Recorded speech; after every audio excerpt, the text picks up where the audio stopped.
श्री शिवाय नमस्तुभ्यम। हर हर महादेव। जय भोलेनाथ। भीतिया भागलपुर संगम में आप सभी शिव भक्तों का हार्दिक स्वागत है। है कि हमारे पूर्वजों का उद्धार नहीं हुआ, हमारे पूर्वजों का कल्याण नहीं हुआ, कहीं अधोगति में कोई चला गया है, उसका बस एक बार, रोज नहीं जरूरत है, प्रतिदिन जरूरत ही नहीं, महीने में एक बार अगर अमावस्या के दिन भी आपने चंदन के थोड़ा सा चंदन अगर मेरे देवाधिदेव महादेव को 7 स्थान पर समर्पित किया है। अशोक यहाँ पर वर्णन कर रही है, मैना, धन्य और कला की कथा कर रही है। तीनों ने सनकादि ऋषियों से मांगा। चंदन भगवान को अति प्रिय होता है और चंदन ही एक ऐसा होता है जो पितरों को भी प्रिय होता है, जिसका स्पर्श मात्र लगने से पूर्वजों का कल्याण हो जाता है। वो चंदन का 7 स्थान शिवलिंग के बताए हैं, जहां पर भूल से भी अगर कोई चंदन की उंगलियां लगा देता है, 7 स्थान ऐसे हैं जहां चंदन की मात्र उंगलियां लगा देने से ही शिव पितृलोक के पितरों को मुक्ति प्रदान करके वैकुंठ लोक का निवास दे गया। 7 स्थान।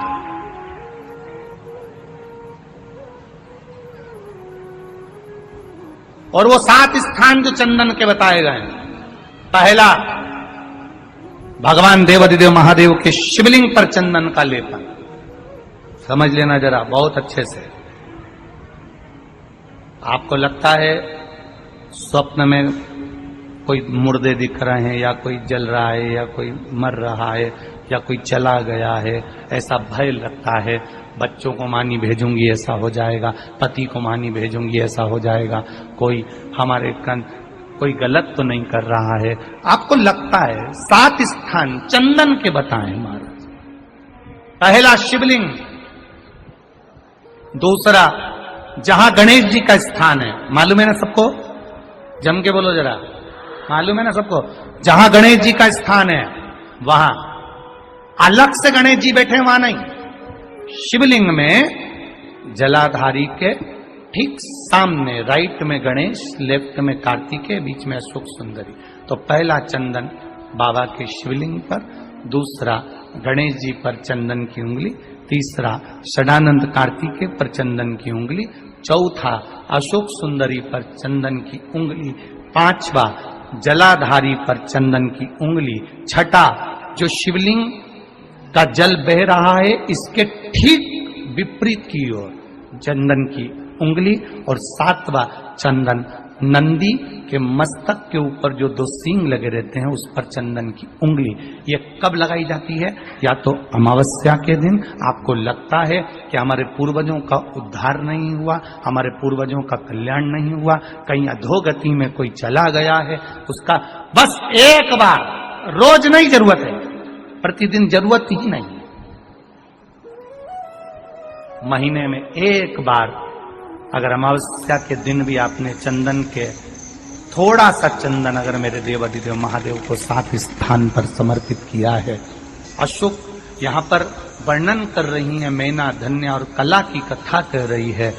तीनों ने सनकादि ऋषियों से मांगा। चंदन भगवान को अति प्रिय होता है और चंदन ही एक ऐसा होता है जो पितरों को भी प्रिय होता है, जिसका स्पर्श मात्र लगने से पूर्वजों का कल्याण हो जाता है। वो चंदन का। आपके घर में पितृदोष है, आपको ऐसा महसूस होता है, आपको लगता है, तो किसी भी नवरात्रि के पहले जो अमावस्या पड़ती है, मान लो अपन अमावस्या पड़ी, आप एक अंदाजा लगाइए, तो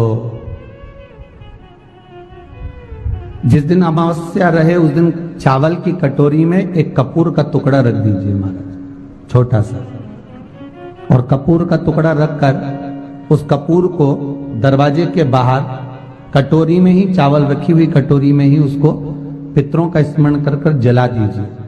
और जलाने के बाद उस चावल को कहीं भी किसी भी वृक्ष की छांव में पक्षियों के लिए डाल दीजिए।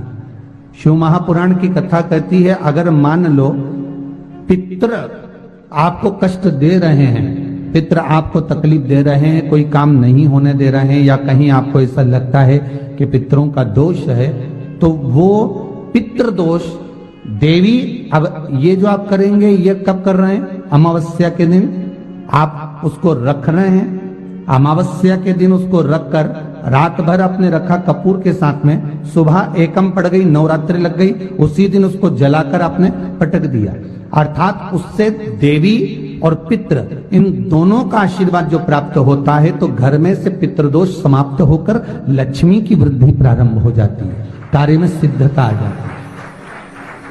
मान लो अगर पितृदोष है तो करो, नहीं है बड़ी अलमस्ती से रहो, तो ये पितृदोष का स्मरण। तो यहाँ शास्त्र कह रहा है कि पितरों का जो लोक होता है, पितर जो लोक होता है, उस पितृलोक में 64 योगिनियां प्रवेश नहीं करती। शिव महापुराण कह रही है, शंकर की कथा कह रही है।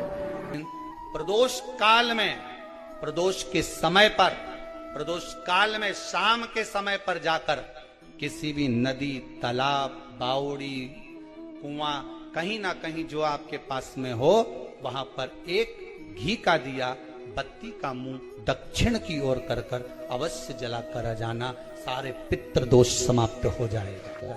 अगर नदी, तालाब, बावड़ी, कुआं नहीं है तो पीपल का वृक्ष हो या बेलपत्री का वृक्ष हो या बट का वृक्ष हो, उसके नीचे लगा दो प्रदोष काल में। पर अमावस्या के दिन लगाएं जरूर। क्यों? क्योंकि अमावस्या 16 दिन तक पितृ मृत्यु लोक में आने के बाद में भोजन ग्रहण करते हैं। अमावस्या के दिन पितृ शाम के समय प्रदोष काल में शंकर भगवान का नाम जाप कर कर नदी, तालाब, बावड़ी पर पानी पीने जाते हैं। वहां से जल का आचमन कर कर पितृ अपने लोक को चले जाते हैं प्रदोष काल के समय पर। इसलिए प्रदोष काल में जलाशय के पास में बावड़ी, कुआं, नदी, तालाब के किनारे पर दिया लगाया जाता है, दक्षिण की ओर मुख कर कर बत्ती का, तो पितृ आशीर्वाद देते हुए जाते हैं कि फलो फूलो, आगे बढ़ो, उन्नति करो, तरक्की करो। ये पितरों का आशीर्वाद रहता है, पितरों का वर रहता है। आप देंगे, कुछ करा ना करा, फिर अमावस्या के दिन उस दिन दिया दक्षिण की ओर बाती का मुख कर कर 7 स्थान बाकी के समय बैठना पड़े, समझ लेना पितृदोष। घर में बच्चे चिड़चिड़े हो जाए, गलत संगति में डूब जाए, समझ लो चिड़चिड़ हो रहे हैं, पितृदोष। घर के बच्चे माता पिता का आदर न करें, सम्मान न करें, तेज आवाज में बात करें, समझ लो पितृदोष। पितृदोष मालूम पड़े। और इतने से भी अगर आप नहीं समझ सकते, परिवार का कोई एक व्यक्ति जब जब भोजन करने बैठे तब तक उसकी थाली में बाल आए, भले वो होटल में खाए तो भी बाल आ जाए, वो कहीं खाना खा रहा है तो बाल आ जाए। 8-15 दिन में, 4 दिन में, 3 दिन में, 2 दिन में, 6 दिन में आपकी थाली के भोजन में अगर बाल निकल रहा है, केश निकल रहा है, समझ लेना कि पितृ आपसे कुछ मांग रहे हैं, पितृ आपसे कुछ चाहते हैं। महाराज एक बेल का फल लीजिए। क्या लेना है? बेल का फल, बेलपत्री का जो फल होता है उसको ले लो, उसके अंदर का जो गुर्दा होता है, अंदर का जो भाग होता है, उसको निकाल लीजिए और उस बेल के फल में आटा सेक कर उसमें शक्कर मिलाकर उसको के अंदर भर लीजिए। अमावस्या के दिन सुबह 10 बजे से पहले उस बेल फल में, जिसमें तुमने पंजेरी भरी है, आटा सेक कर भरा है शक्कर के साथ में, उसको अपने घर में घुमाने के बाद में जिसको कालसर्प दोष बताया है, पितृदोष बताया है या वास्तु दोष का स्मरण बताया है, घर में सब दूर घुमाकर अपने परिवार का हाथ का स्पर्श कराकर पीपल के पेड़ के नीचे तक खड्डा खोदकर उस बेलपत्र के उस फल को दाब दीजिए। महाराज केवल एक अमावस्या करना रहता है, पितरों के दोष से मुक्ति मिलती है और हमारे घर के कार्य सफल होना प्रारंभ हो जाते हैं। कार्य की सफलता होती है, कार्य में सफलता प्राप्त होने लगती है।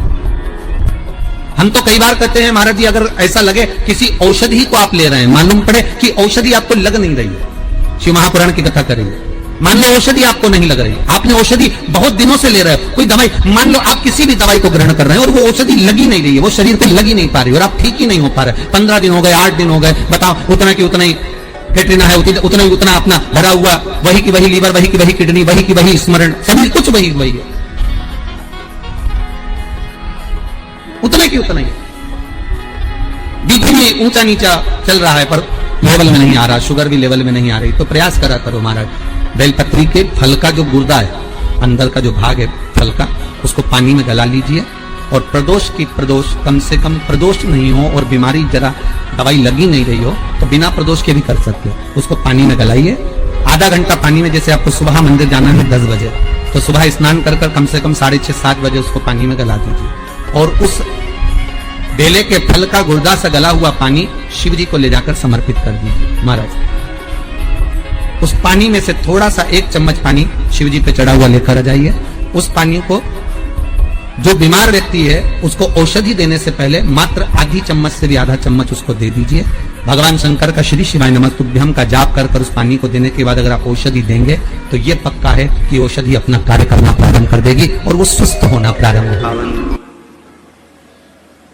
सोमवती अमावस्या है। सोमवती अमावस्या का मतलब क्या होता है? सोमवती अमावस्या का मूल तात्विक सुख क्या है? कि सोमवार के दिन अमावस्या का